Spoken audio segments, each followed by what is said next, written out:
सदस्यगण, budget के बाद राज्यपाल अभिभाषण में आपको पर्याप्त अवसर दूंगा। मेरा आपसे निवेदन है, नहीं माननीय अखिलेश जी, आपने संसद की मर्यादा को आप बना के रखे हैं। कभी बजट भाषण के अंदर इस तरीके का नहीं हुआ, ये उचित नहीं है, ये उचित नहीं है। अखिलेश जी प्लीज, मैं आपको मौका दूंगा राज्यपाल अभिभाषण पे, प्लीज। नो, ये तरीका ठीक नहीं है। No,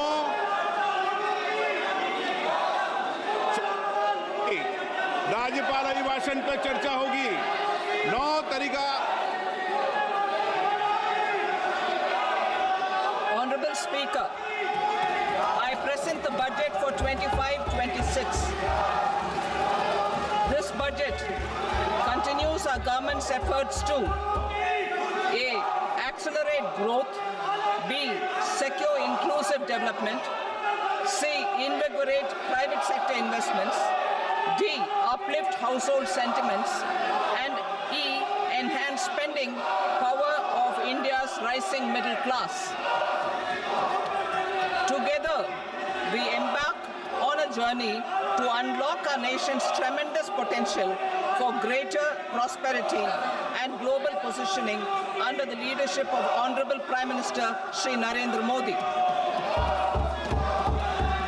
As we complete the first quarter of the 21st century, continuing geopolitical headwinds suggest lower global economic growth over the medium term. However, our aspiration for a Vikasit Bharat inspires us, and the transformative work we have done during our government's first 2 terms guides us to march forward resolutely. Grown in this period, we see the next 5 years as a unique opportunity to realize Sabka Vikas, stimulating balanced growth of all regions. The great Telugu poet and playwright Gurujada Apparao had said, "Deshamante matti kadoy, deshamante manushuloy," meaning a country is not just its soil, a country is its people. In line with this, for us, Vikasit Bharat encompasses zero poverty, 100% quality good school education, access to high quality, affordable and comprehensive health care, 100% skilled labor with meaningful employment, 70% women in economic activities, and farmers making our country the food basket of the world. In this budget, the proposed development measures span 10 broad areas, focusing on Garib, youth, Annadata, and Nari, spurring agricultural growth and productivity, building rural prosperity and resilience, taking everyone together on an inclusive growth path, boosting manufacturing and furthering Make in India, supporting MSMEs, enabling employment-led development, investing in people, economy, and innovation, securing energy supplies, promoting exports, and nurturing innovation. For this journey of development, our 4 powerful engines are agriculture, MSME, investments, and exports. The fuel, our reforms, our guiding spirit, inclusivity, and the destination, Vikasit Bharat. This budget aims to initiate transformative reforms across 6 domains. During the first 5 years, these will augment our growth potential and global competitiveness. The domains are taxation, power sector, urban development, mining, financial sector, and regulatory reforms. Agriculture as the first engine. Now I move to specific proposals, beginning with agriculture as the first engine.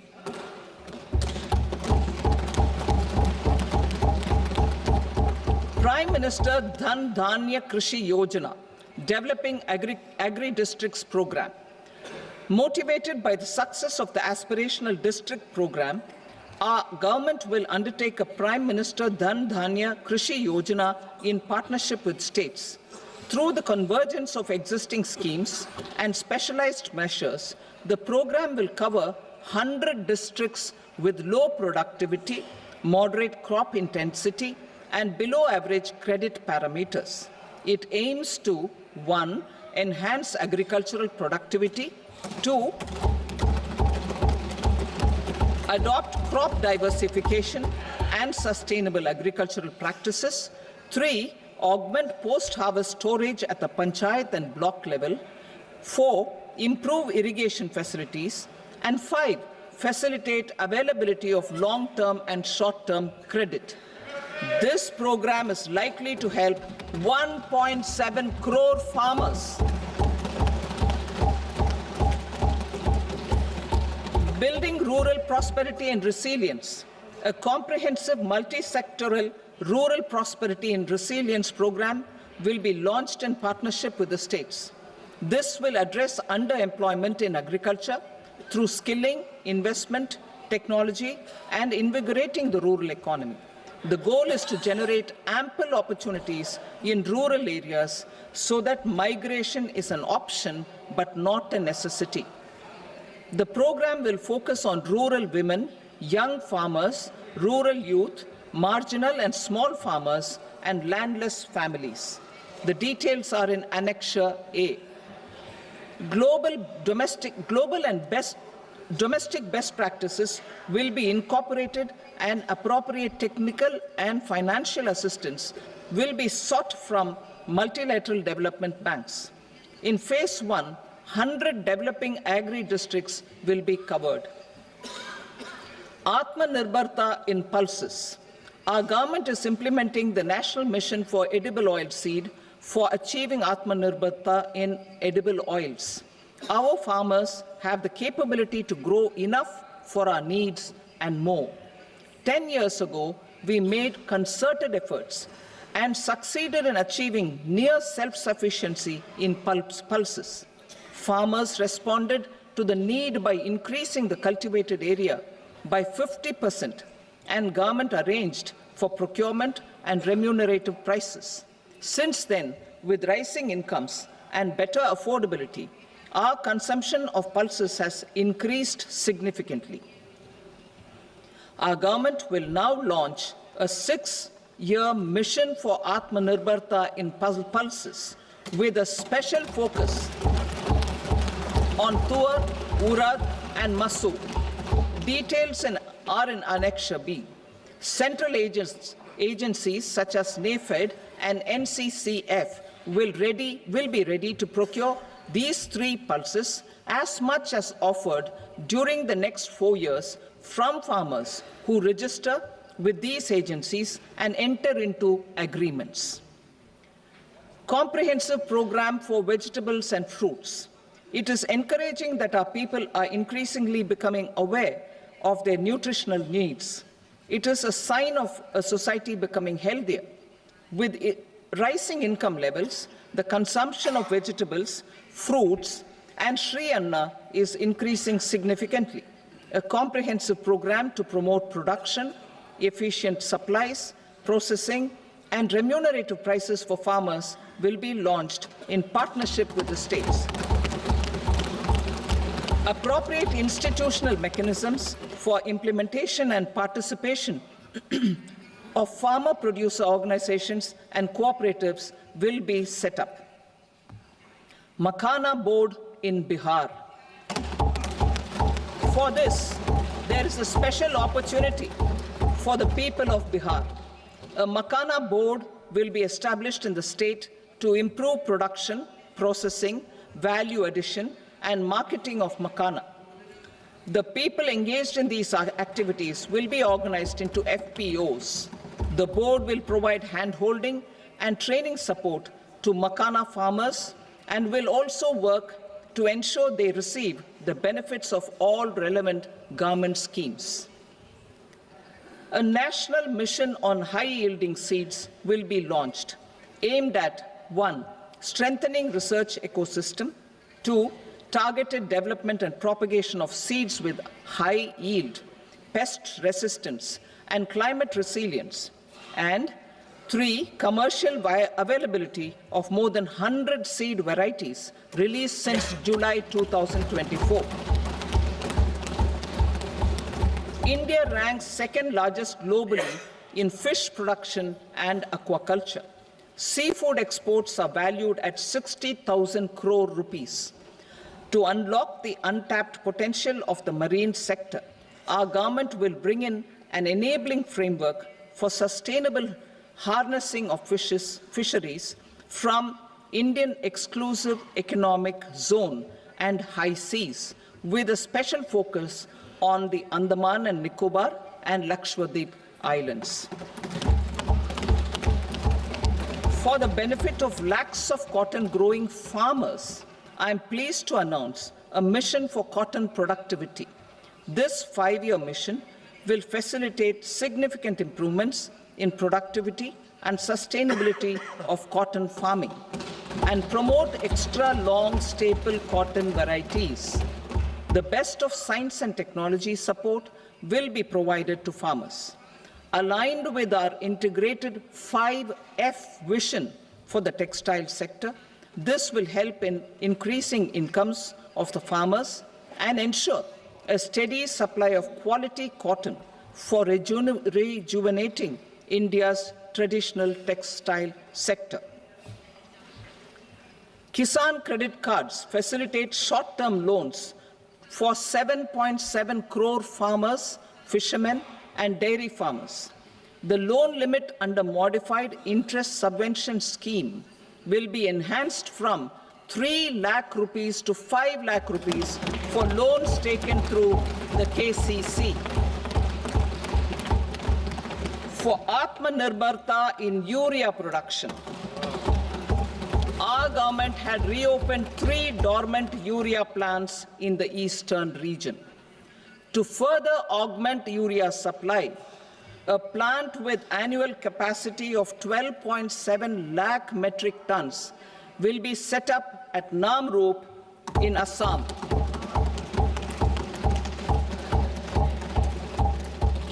India Post, with 1.5 lakh rural post offices, complemented by the India Post Payment Bank and a vast network of 2.4 lakh Dak Sevaks, will be repositioned to act as a catalyst for the rural economy.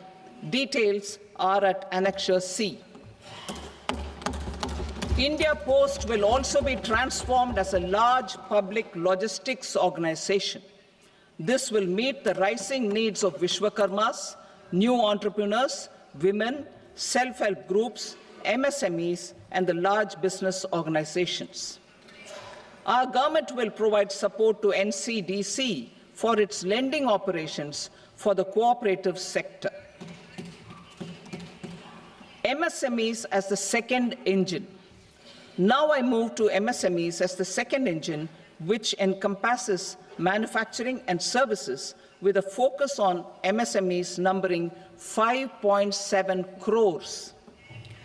Currently, over 1 crore registered MSMEs, employing 7.5 crore people and generating 36% of our manufacturing, have come together to position India as a global manufacturing hub.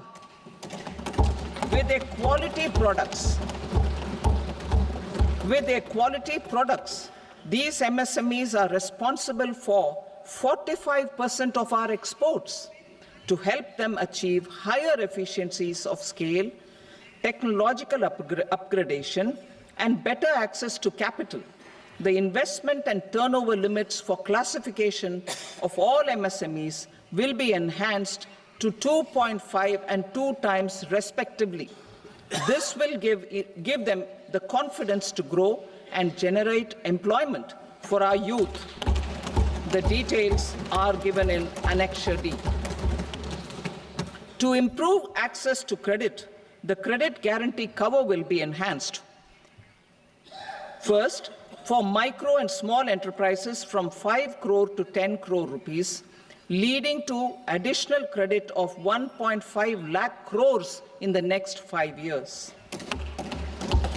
Second, for startups, from 10 crore rupees to 20 crore rupees, with the guarantee fee being moderated to 1% for loans in 27 focus sectors which are important for Atmanirbhar Bharat. And for well-run exporter MSMEs, for term loans up to 20 crore rupees.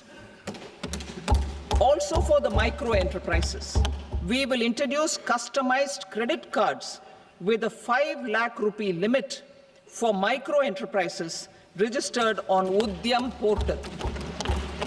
In the first year, 10 lakh such cards will be issued.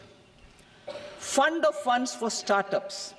The alternate investment fund, AIFs, for startups have received commitments of more than 91,000 crores rupees. These are supported by the fund of funds set up with the Government of India's contribution of 10,000 crore rupees.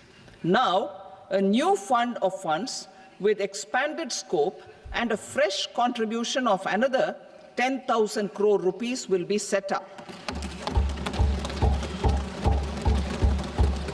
A new scheme will be launched for 5 lakh women, scheduled castes and scheduled tribes, first-time entrepreneurs. This will provide term loans up to 2 crore rupees during the next 5 years. The scheme will incorporate lessons from the successful Stand Up India scheme. Online capacity building for entrepreneurship and managerial skills will also be organized. Measures for labor-intensive sectors. To promote employment and entrepreneurship opportunities in labor-intensive sectors, our government will undertake specific policy and facilitation measures. To enhance the productivity, quality, and competitiveness of India's footwear and leather sector, a focused product scheme will be implemented.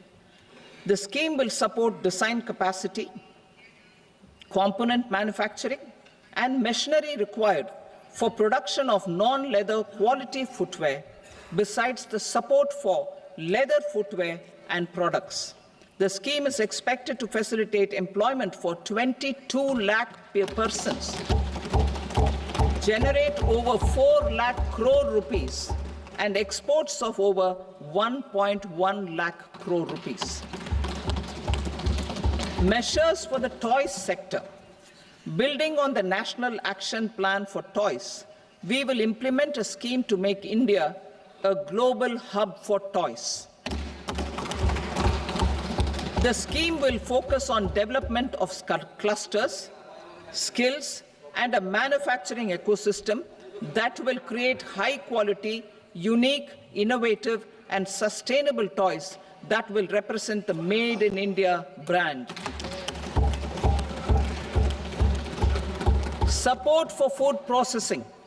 In line with our commitment towards Purvodaya, we will establish a National Institute of Food Technology, Entrepreneurship and Management in Bihar. The institute will provide a strong fillip to food processing activities in the entire eastern region. This will result in 1. Enhanced income for the farmers through value addition to their produce, and 2. Skilling entrepreneurship and employment opportunities for the youth. Manufacturing mission, furthering Make in India. Our government will set up a national manufacturing mission covering small, medium, and large industries for furthering Make in India by providing policy support, execution roadmaps, governance, and monitoring framework for central ministries and states. Details are in Annexure E. Given our commitment to climate-friendly development, the mission will also support clean tech manufacturing. This will aim to improve domestic value addition and build our ecosystem for solar PV cells, EV batteries, motors and controllers, electrolyzers, wind turbines, very high voltage transmission equipment, and grid-scale batteries. Investment as the third engine. Now I move to investment as the third engine, which encompasses investing in people, investing in the economy, and investing in innovation. Investing in people. Saksham Anganwadi and Poshan 2.0. Saksham Anganwadi and Poshan 2.0 program provides nutritional support to more than 8 crore children, 1 crore pregnant women and lactating mothers all over the country, and about 20 lakh adolescent girls in aspirational districts and the Northeast region. The cost norms for these nutritional support will be enhanced appropriately. Atal Tinkering Labs. 50,000 Atal Tinkering Labs will be set up in government schools in the next 5 years to cultivate the spirit of curiosity and innovation and foster a scientific temper among young minds. Broadband connectivity to government secondary schools and PHCs. Broadband connectivity will be provided to all government secondary schools and primary health centers in rural areas under the BharatNet project. Bharatiya Bhasha Pustak Scheme. We propose to implement a Bharatiya Bhasha Pustak scheme to provide digital form Indian language books for schools and for higher education. This aims to help students understand their subjects better and in their language. National Centers of Excellence for Skilling. Building on the initiative announced in the July 24 budget, 5 national centers of excellence for skilling will be set up with global expertise and partnerships to equip our youth with the skills required for Make for India, Make for the World manufacturing. The partnership will cover curriculum design, training of trainers, and a skills certification framework and periodic reviews. Expansion of capacity in IITs. Total number of students in 23 IITs has increased 100% from 65,000 to 1.35 lakh in the past 10 years.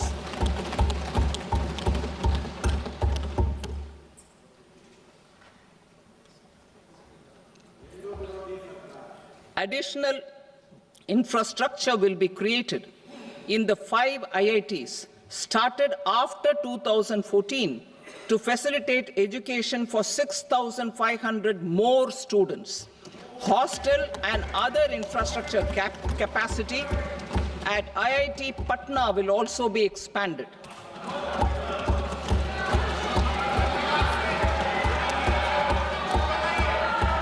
Center of Excellence.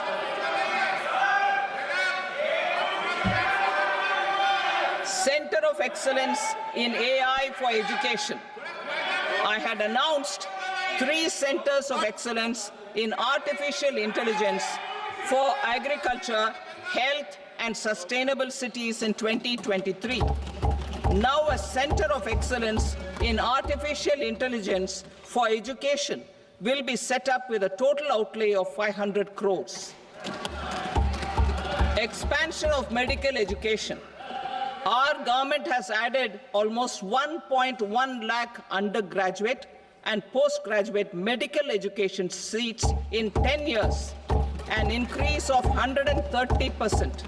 In the next year, 10,000 additional seats will be added in medical colleges and hospitals towards the goal of adding 75,000 seats in the next 5 years. Daycare cancer centers in all district hospitals. Our government will facilitate setting up of daycare cancer centers in all district hospitals in the next 3 years.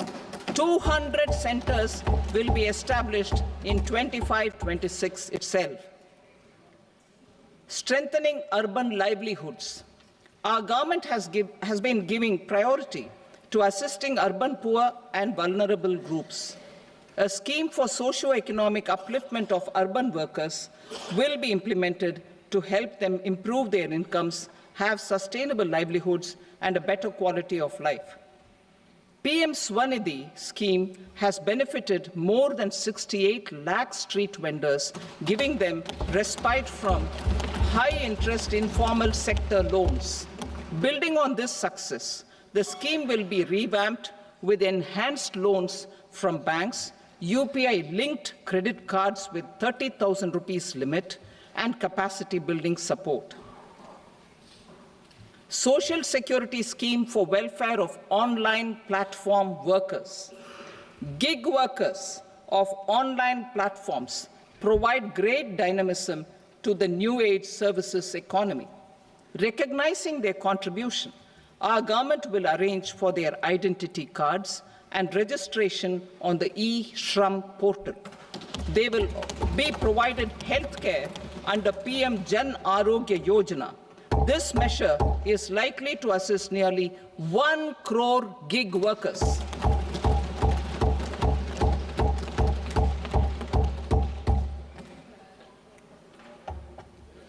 Investing in the economy.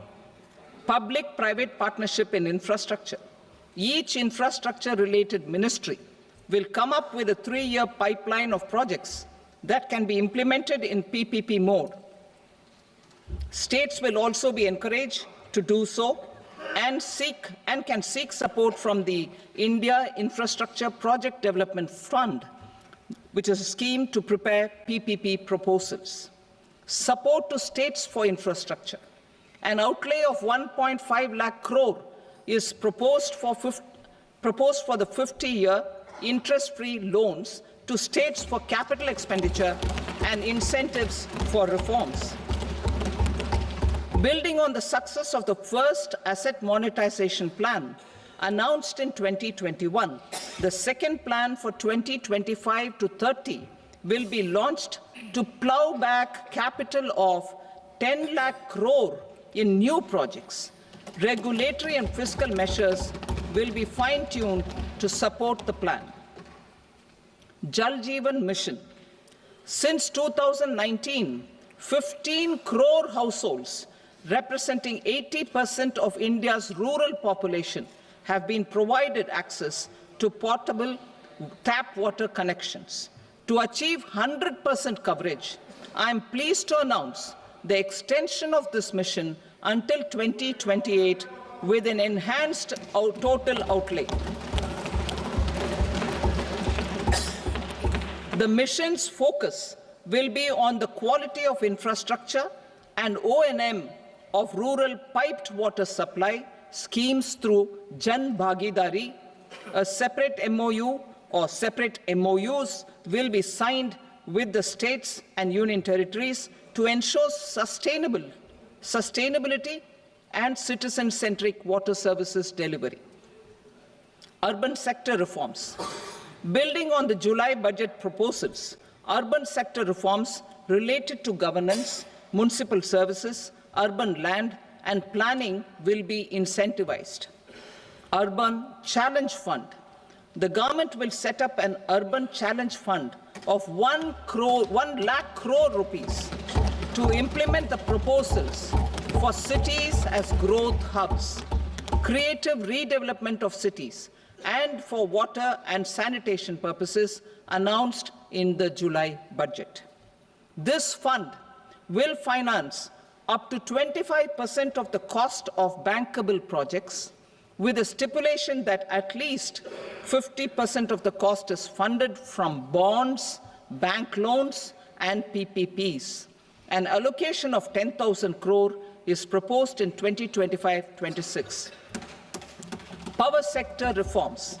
We will incentivize electricity distribution reforms and augmentation of intrastate transmission capacity by states. This will improve financial health and capacity of electricity companies. Additional borrowing of 0.5% of GSDP will be allowed to states contingent on these reforms. Nuclear energy mission. for Vikasit Bharat. Development of at least 100 gigawatt of nuclear energy by 2047 is essential for our energy transition efforts. For an active partnership with the private sector towards this goal, amendments to the Atomic Energy Act and the Civil Liability for Nuclear Damage Act will be taken up. A nuclear energy mission for research and development of small modular reactors with an outlay of 20,000 crore will be set up. At least 5 indigenously developed small modular reactors will be operationalized by 2033. Shipbuilding. The shipbuilding financial assistance policy will be revamped to address cost disadvantages. This will also include credit notes for shipbreaking in Indian yards to promote the circular economy. Large ships above a specified size will be included in the infrastructure harmonized master list. Shipbuilding clusters will be facilitated to increase the range, categories, and capacity of ships. This will include additional infrastructure, facilities, skilling, and technology to develop the entire ecosystem. Maritime Development Fund. For long-term financing for the maritime industry, a Maritime Development Fund with a corpus of 25,000 crore rupees will be set up. This will be for distributed support and promoting competition. This will have up to 49% contribution by the government, and the balance will be mobilized from ports and from private sector. UDAN regional connectivity schemes. UDAN has enabled 1.5 crore middle-class people to meet their aspirations for speedier travel. The scheme has connected 88 airports, and operationalized 619 routes. Inspired by that success, a modified UDAN scheme will be launched to enhance regional connectivity to 120 new destinations and carry 4 crore passengers in the next 10 years. 4 crore additional passengers in the next 10 years. The scheme will also support helipads and smaller airports in hilly, aspirational, and northeast regional districts. Greenfield airports will be facilitated in Bihar to meet the future needs of the state. These will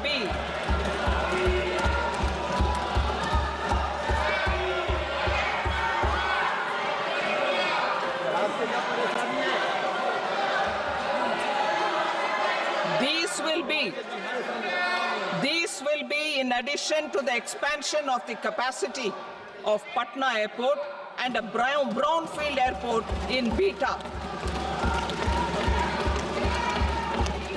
Western Kosi Canal project in Mithilanchal.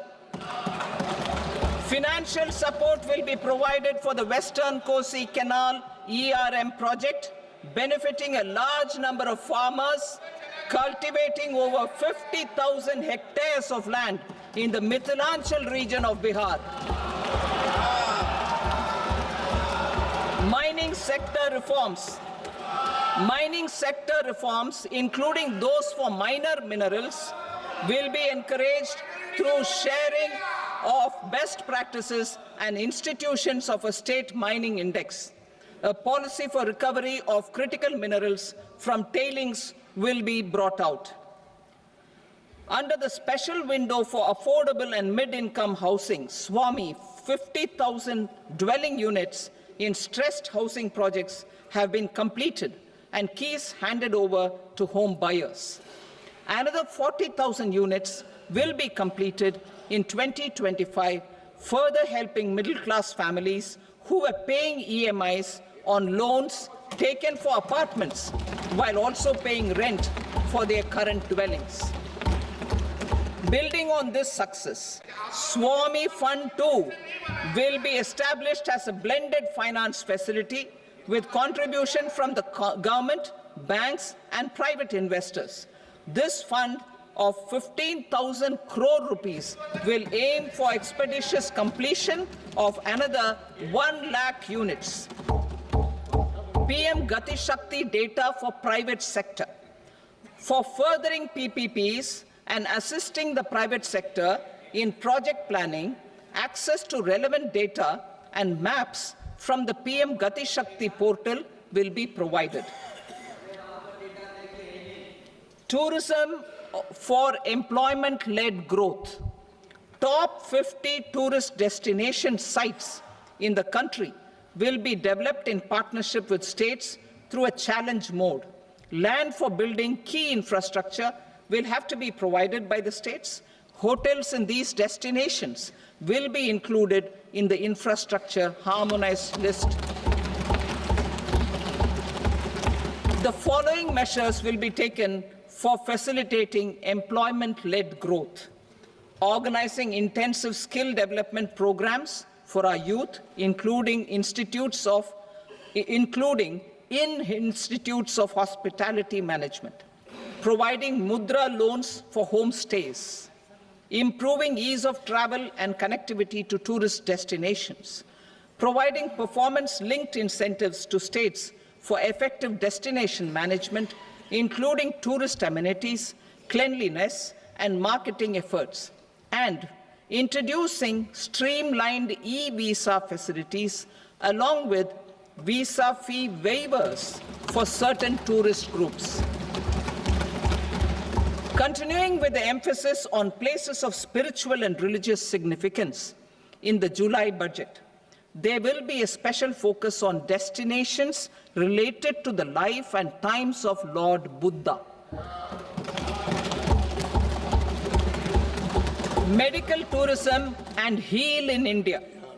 Medical tourism and heal in India will be promoted in partnership with the private sector, along with capacity building and easier visa norms. Investing in innovation. To implement private sector-driven research, development, and innovation initiatives announced in the July budget, I am now allocating 20,000 crore rupees for this purpose. A deep tech fund of funds will also be explored to catalyze the next generation startups as a part of this initiative. In the next 5 years, under the PM Research Fellowship Scheme, we will provide 10,000 fellowships for technological research in IITs and IISc with enhanced financial support. The second gene bank with 10 lakh germplasm lines will be set up for future food and nutritional security. This will provide conservation support to both public and private sectors for genetic resources.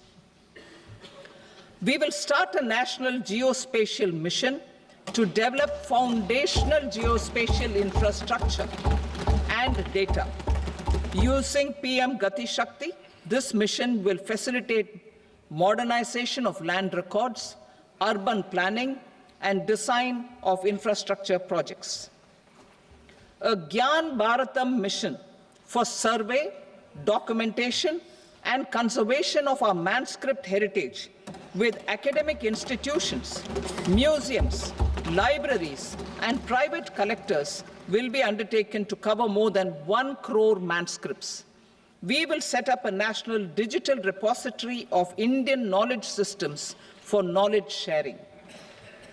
Now I move to exports as the fourth engine. We will set up an export promotion mission with sectoral and ministerial targets driven jointly by the Ministries of Commerce, MSME, and Finance.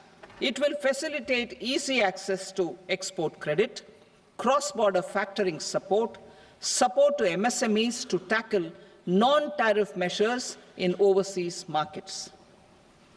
A digital public infrastructure, Bharat Trade Net, for international trade will be set up as a unified platform for trade documentation and financing solutions. This will complement the Unified Logistics Interface platform. The BTN will be aligned with international practices. Support will be provided to develop domestic manufacturing capacities for our economy's integration with global supply chains. Sectors will be identified based on objective criteria. Facilitation groups with participation of senior officers and industry representatives will be formed for select products and supply chains. Through this, there are huge opportunities related to Industry 4.0, which needs high skills and talent. Our youth have both. Our government will support the domestic electronic equipment industry to leverage this opportunity for the benefit of our youth. A national framework will be formulated as guidance to states for promoting global capability centers in emerging Tier 2 cities. This will suggest measures for enhancing availability of talent and infrastructure, building bylaw reforms, and mechanisms for collaboration with industry. Our government will facilitate upgradation of infrastructure and warehousing for air cargo, including high-value perishable horticultural produce. Cargo screening and customs protocol will be streamlined and made user-friendly. Reforms as the fuel. Over the past 10 years, our government has implemented several reforms for convenience of taxpayers, such as faceless assessment, 2, taxpayer charter, 3, faster returns, 4, almost 99% returns being on self-assessment, and 5, Vivad Se Vishwas scheme.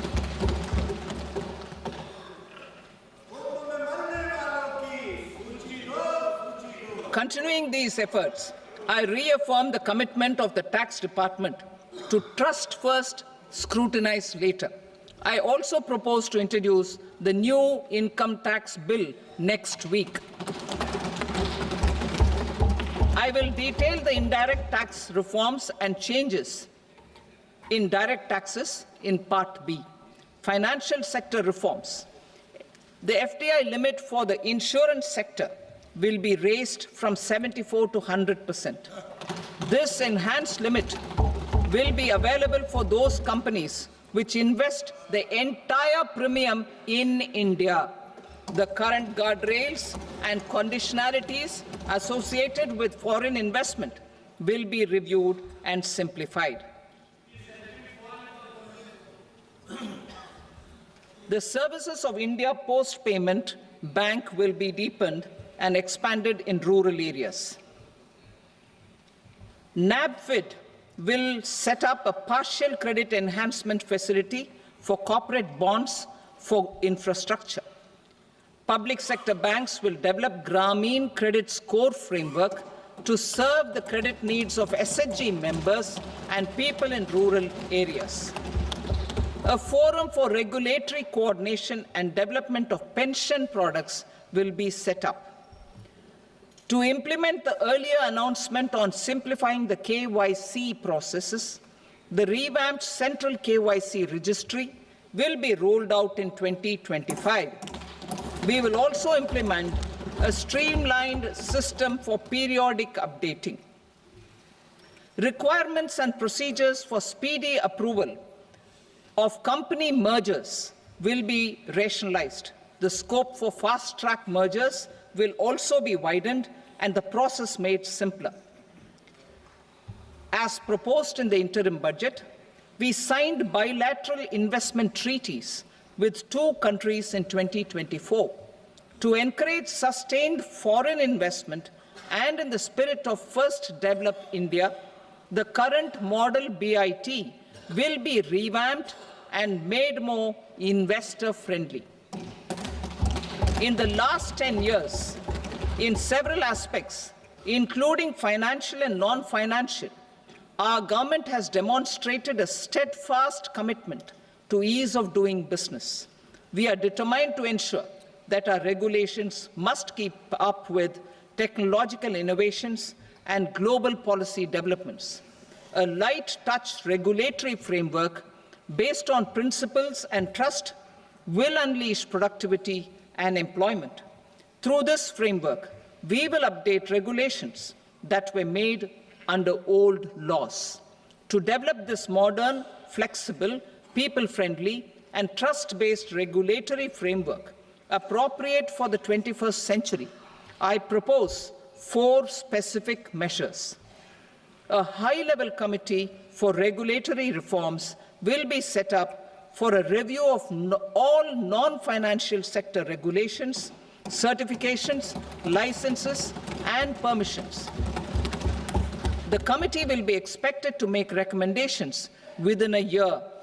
The objective is to strengthen trust-based economic governance and take transformational measures to enhance ease of doing business, especially in matters of inspection and compliances. States will be encouraged to join in this endeavor. An investment friendliness index of states will be launched in 2025 to further the spirit of competitive, cooperative federalism.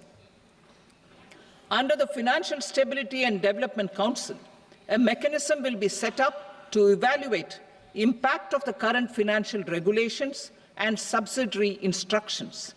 It will also formulate a framework to enhance their responsiveness and development of the financial sector.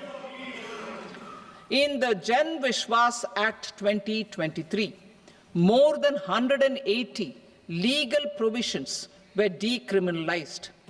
Our government will now bring up the Jan Vishwas Bill 2.0 to decriminalize more than 100 provisions in various laws.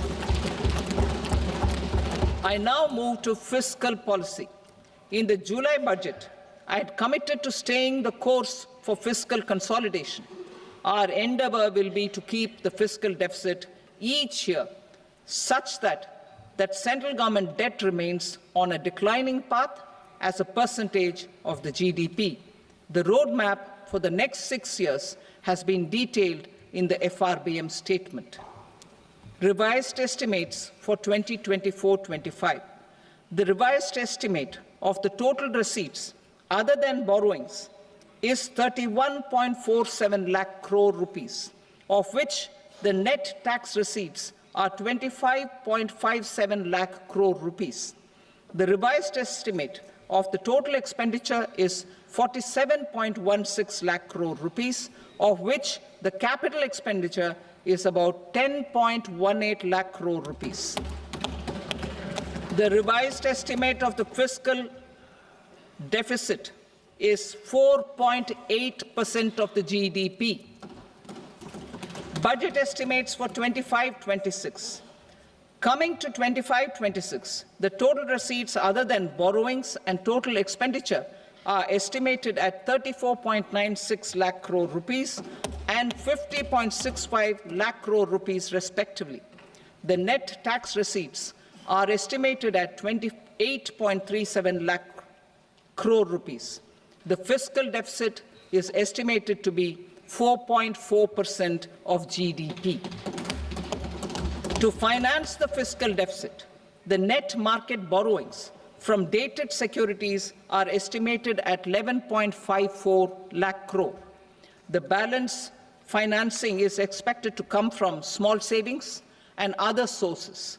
The gross market borrowings are estimated at 14.82 lakh crore rupees.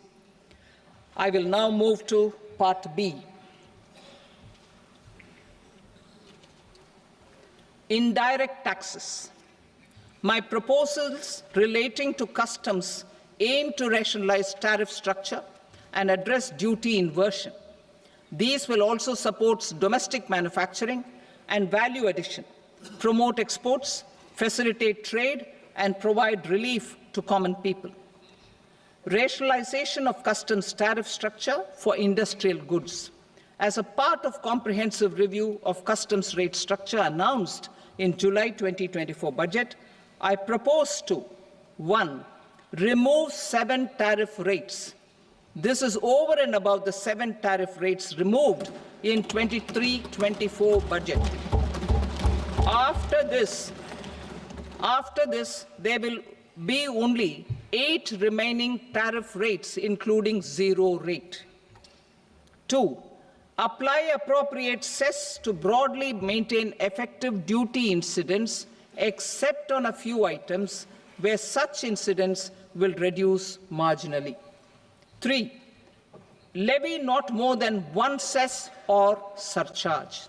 Therefore, I propose to exempt social welfare surcharge on 82 tariff lines that are subject to a cess. I shall now take up sector-specific proposals. To provide relief to patients, particularly those suffering from cancer, rare diseases, and other severe chronic diseases, I propose to add 36 life-saving drugs and medicines to the list of medicines fully exempted from basic custom duty.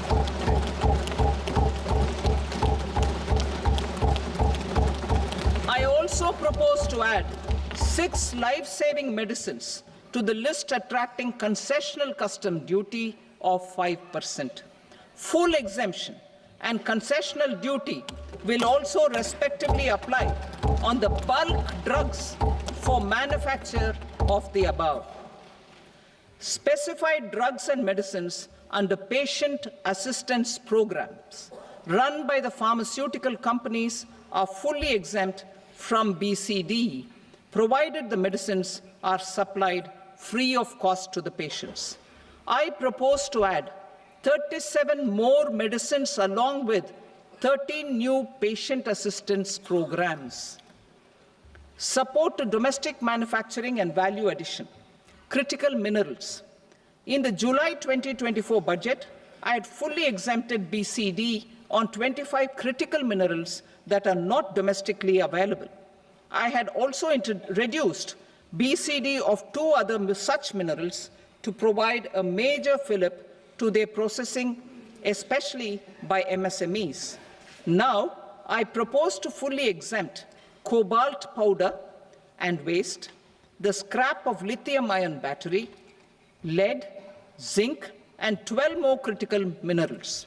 This will help secure their availability for manufacturing in India and promote more jobs for our youth.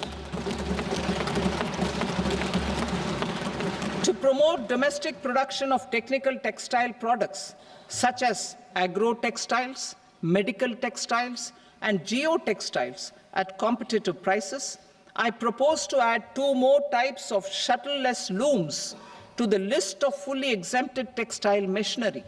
I also propose to revise the BCD rate on knitted fabrics covered by 9 tariff lines from 10 or 20 to 20% or 115 rupees per kg, whichever is higher. Electronic goods. In line with our Make in India policy and to rectify inverted duty structure, I propose to increase the BCD on interactive flat panel display from 10% to 20% and reduce the BCD to 5% on open cell and other components.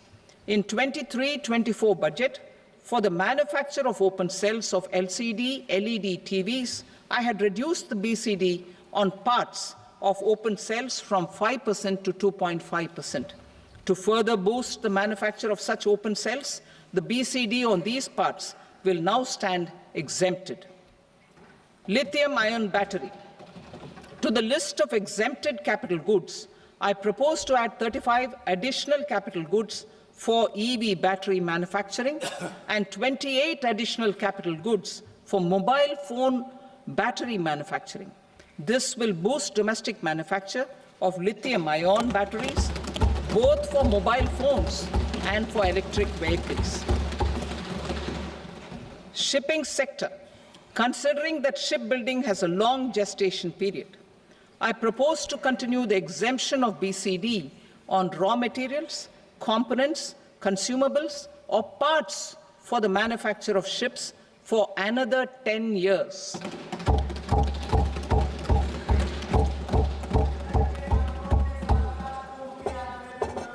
I also propose the same dispensation for shipbreaking to make it more competitive.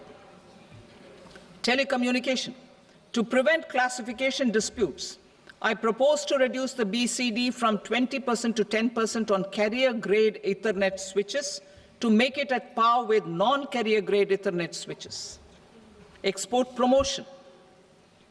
To facilitate exports of handicrafts, I propose to extend the time period for export from 6 months to 1 year, further extendable by another 3 months if required. I also propose to add 9 items to the list of duty-free inputs. Leather sector. I propose to fully exempt BCD on wet blue leather to facilitate imports for domestic value addition and employment. I also propose to exempt crust leather from 20% export duty to facilitate exports by small tanners. Marine products. To enhance India's competitiveness in the global seafood market, I propose to reduce BCD from 30% to 5% on frozen fish paste, surimi, for manufacture and export of its analog products. I also propose to reduce BCD from 15% to 5% on fish hydrolysates for manufacture of fish and shrimp feed. In July 2024 budget, to promote development of domestic MROs for aircraft and ships, I had extended the time limit for export of foreign origin goods that were imported for repairs from 6 months to 1 year and further extendable by 1 year. I now propose to extend the same dispensation for railway goods. Time limit for provisional assessment. Presently, the Customs Act 1962 does not provide any time limit to finalize provisional assessments, leading to uncertainty and cost to trade. As a measure of promoting ease of doing business, I propose to fix a time limit of 2 years, extendable by a year, for finalizing the provisional assessment. I propose to introduce a new provision that will enable importers or exporters, after clearance of goods, to voluntarily declare material facts and pay duty with interest but without penalty. This will incentivize voluntary compliance. However, this will not apply in cases where department has already initiated audit or investigation proceedings. For industry to better plan their imports, I propose to extend the time limit for the end use of imported inputs in the relevant rules from 6 months to 1 year. This will provide operational flexibility in view of cost and uncertainty of supply. Further, such importers will now have to file only quarterly statements instead of a monthly statement.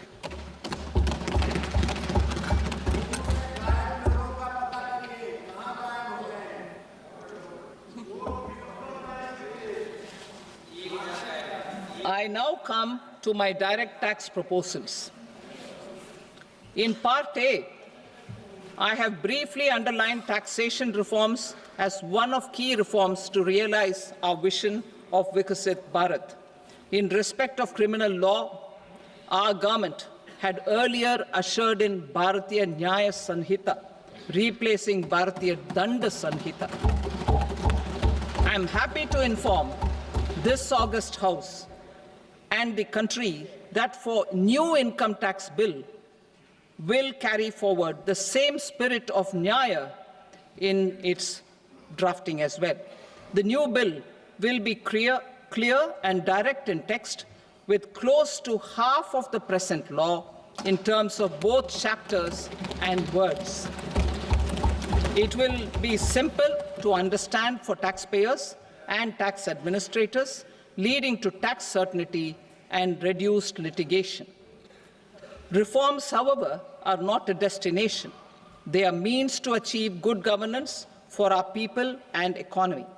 Providing good governance primarily involves being responsive. The Tirukural captures this in verse 542, which reads, "Vaanokki vaazhum ulagallam, mannavan kol nokki vaazhum kudi," meaning, just as the living beings live expecting rains, citizens live expecting good governance. Our government is committed to keeping an ear to the ground and a finger on the pulse and responding while balancing our national building efforts.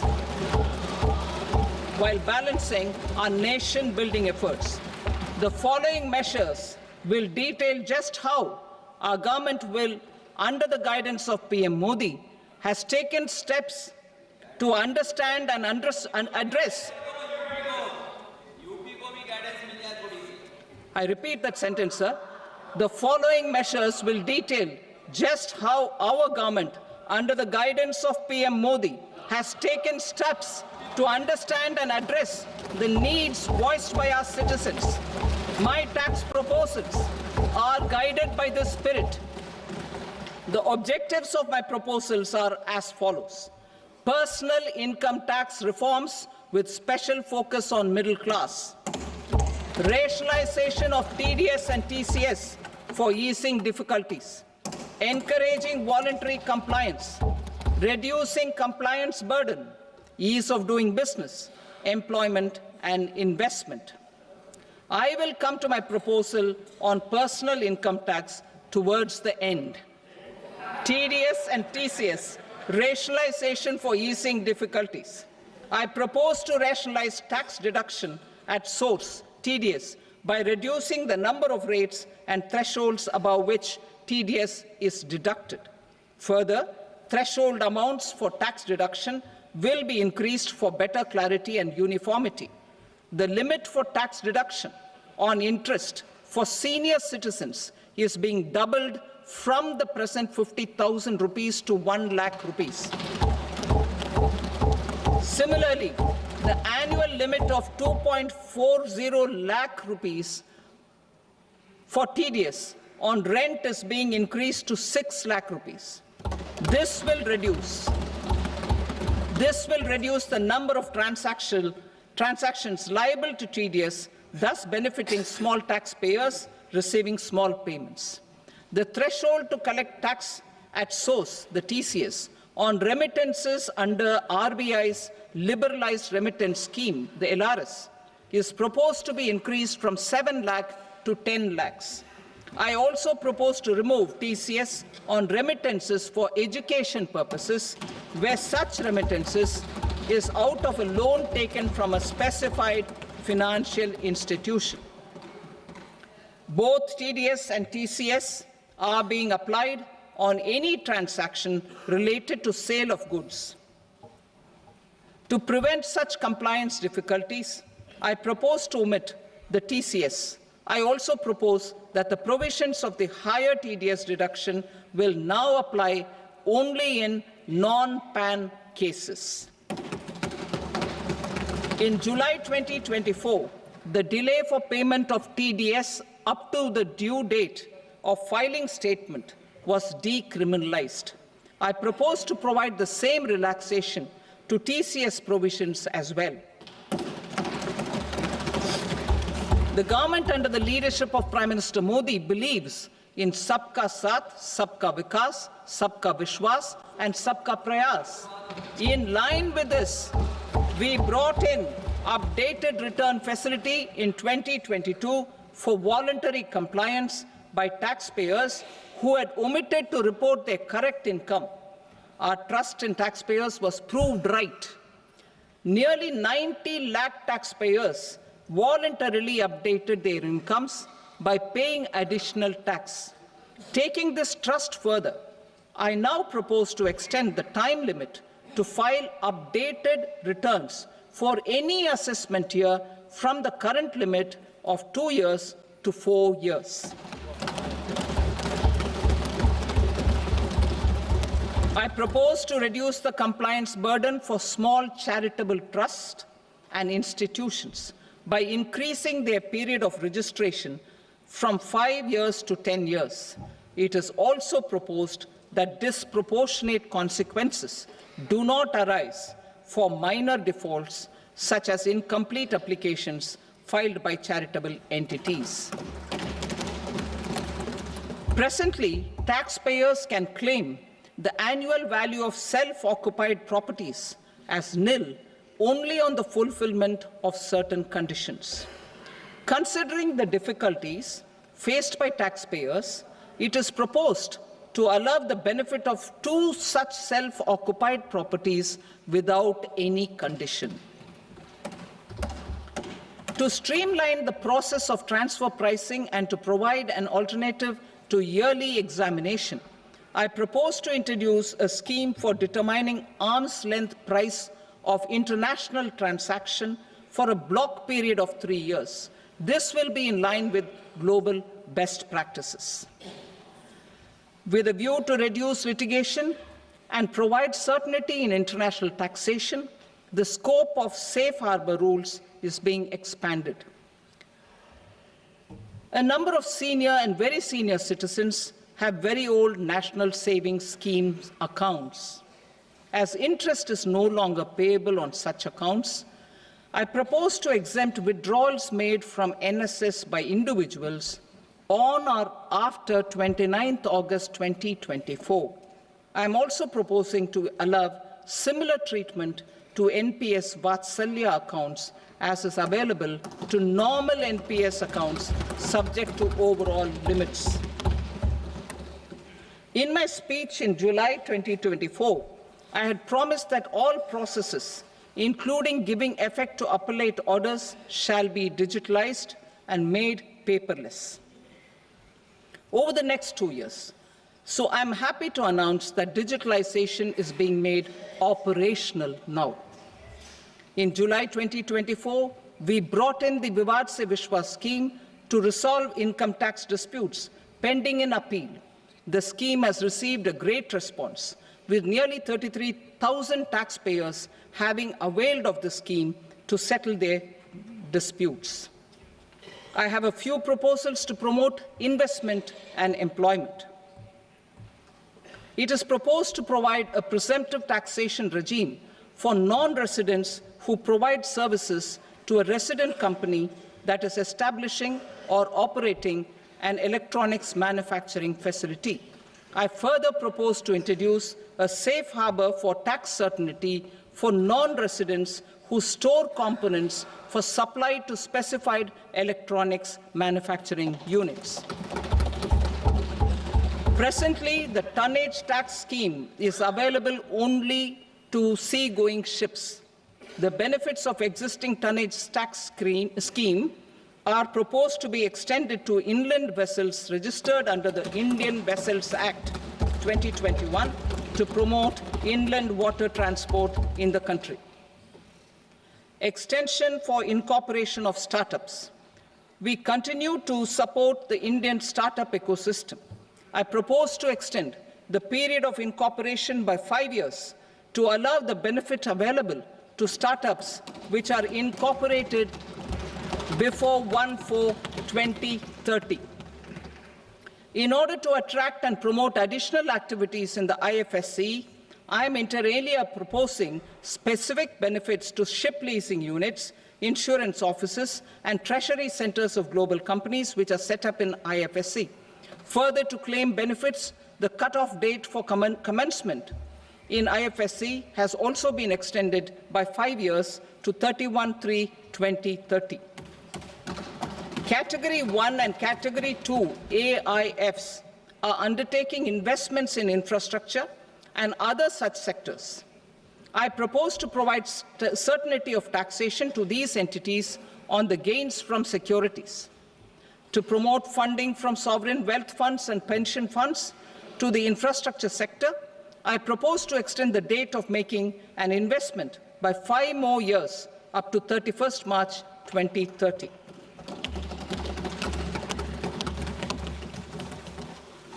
Personal income tax reforms with special focus on middle class. Democracy, demography, and demand are the key support pillars in our journey towards Vikasit Bharat. The middle class provides strength for India's growth. This government, under the leadership of Prime Minister Modi, has always believed in the admirable energy and ability of the middle class in nation building. In recognition of their contribution,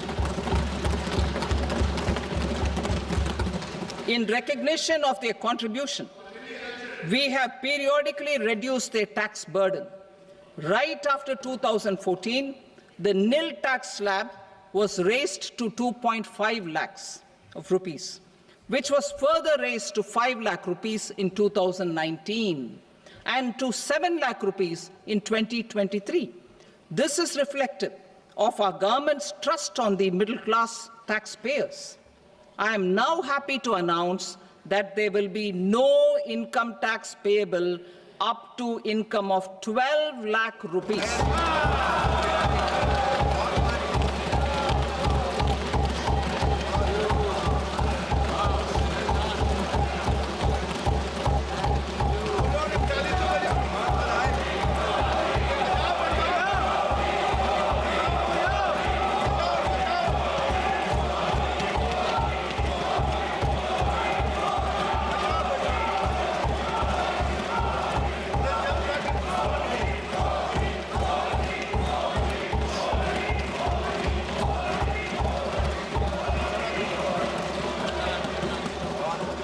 So, average income of 1 lakh per month, other than the special rate income such as capital gains, under the new regime. This limit will be 12.75 lakh for salaried taxpayers due to the standard deduction of 75,000. Slabs and rates are being changed across the board to benefit all taxpayers. The new structure will substantially reduce the taxes of the middle class and leave more money in their hands, boosting household consumption, savings, and investment. In the new tax regime, I propose to revise tax rate structures as follows: 0 to 4 lakh rupees nil, 4.8 lakh rupees to 4 to 8 lakh rupees 5%, 8 to 12 lakh rupees 10%, 12 to 16 lakh rupees 15%, 16 to 20 lakh rupees 20%, 20 to 24 lakh rupees 25%, and above 24 lakh rupees 30%. To taxpayers up to 12 lakh of normal income, other than special rate income such as capital gains. I read that again. To taxpayers up to 12 lakh of income, other than special rate income such as capital gains, tax rebate is being provided in addition to the benefit due to slab rate reduction in such a manner that there is no tax payable by them. The total tax benefit of slab rate changes and rebate at different income levels can be illustrated with a few examples. A taxpayer in the new regime with an income of 12 lakh rupees will get a benefit of 80,000 rupees in tax, which is 100% of tax payable as per the existing rates. A person having income of 18 lakh rupees will get a benefit of 70,000 rupees in tax, that is 30% of tax payable as per existing rates. A person with an income of 25 lakh gets a benefit of 1,10,000 rupees, that is 25% of his tax payable as per existing rates. Details of my tax proposals are given in the annexure. As a result of these proposals, Honorable Speaker, sir, revenue of about 1 lakh crore in direct taxes and 2,600 crores in indirect taxes will be foregone. Mr. Speaker, sir, with this, I commend the budget to this august House.